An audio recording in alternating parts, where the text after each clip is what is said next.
এখন আমার বাবা লাগবো, আমার বাবা লাগবো রে, আমার বুকের হাহাকারটা নিভায় দে রে। একমাত্র সন্তানকে হারিয়ে আহাজারি করছে তার গর্ভধারিণী মা।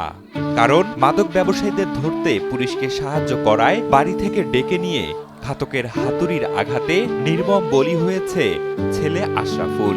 আমার একটু মা কইও ডাকলে হইব রে। আশরাফুলের মায়ের কান্নায় আজ আকাশ বাতাস ভারী হয়ে উঠেছে। ছেলের শোকে পাগলপ্রায় মা আকুতি করে বলছে, বিচার নয়, ছেলেকে ফিরে চান তিনি। একবার মা ডাক শোনার তীব্র আকুতি জানাচ্ছেন তিনি। মাদকের বিরুদ্ধে প্রতিবাদ করায় এমন নির্মম ঘটনাটি ঘটেছে বলে জানান আশরাফুলের মা নিগার সুলতানা।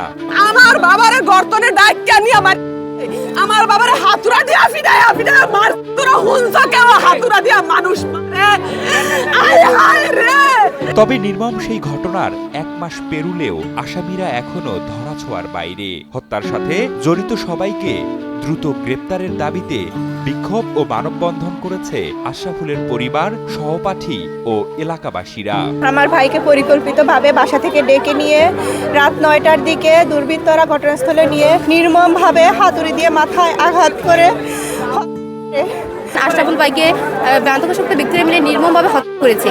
আমরা এই হত্যার বিচার চাইতে আজকে এখানে এসেছি। আশরাফুলকে যারা হত্যা সেবনকারী, আমরা অতি দ্রুত আইনের আওতায় এনে তাদেরকে দৃষ্টান্তমূলক শাস্তি দাবি করছি।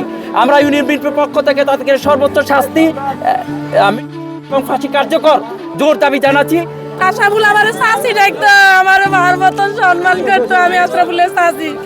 এই আশরাফুলের বিচার না হলে আর এই জমিনে কারো বিচার হইতো না। আপনারা আশরাফুলের বিচার যেভাবে ব্যবস্থা করেন। নিহত আশরাফুল লক্ষ্মীপুরের রায়পুর উপজেলার চরবংশী গ্রামের আজিজুলের ছেলে। সে উপজেলার রায়পুর রুস্তম আলী কলেজের ডিগ্রি শেষ বর্ষের ছাত্র ছিল। এলাকার কয়েকজন মাদক ব্যবসায়ীকে ধরতে পুলিশকে সহযোগিতা করায় তার উপর ক্ষিপ্ত হয়ে গত 24শে জানুয়ারি ওই এলাকার নাহিদ ব্যাপারী ও শাহিন ব্যাপারী সহ কয়েকজন মিলে আশরাফুলকে বাড়ি থেকে ডেকে নিয়ে হাতুড়ি দিয়ে নির্মমভাবে আঘাত করে। পরে 20 জানুয়ারি আশরাফুলের মৃত্যু হয়। ইলেকট্রা রেফ্রিজারেটর, খাবার তাজা তো জীবন তাজা। ইলেকট্রা ফ্রিজের রাজা। এ ঘটনায় 16 জানুয়ারি আশরাফুলের বাবা আজিজুল বাদী হয়ে থানায় মামলা দায়ের করেন। রায়পুর থানার ভারপ্রাপ্ত কর্মকর্তা ওসি শাহিন মিয়া বলেন, মামলার এজাহারভুক্ত 4 জন আসামিকে গ্রেফতার করা হয়েছে। বাকিদেরকেও গ্রেফতারে অভিযান চলছে।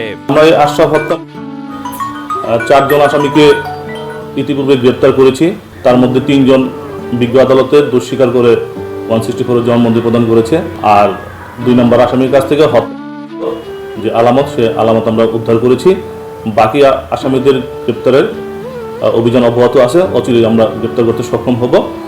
মামলা তদন্তাধীন আছে।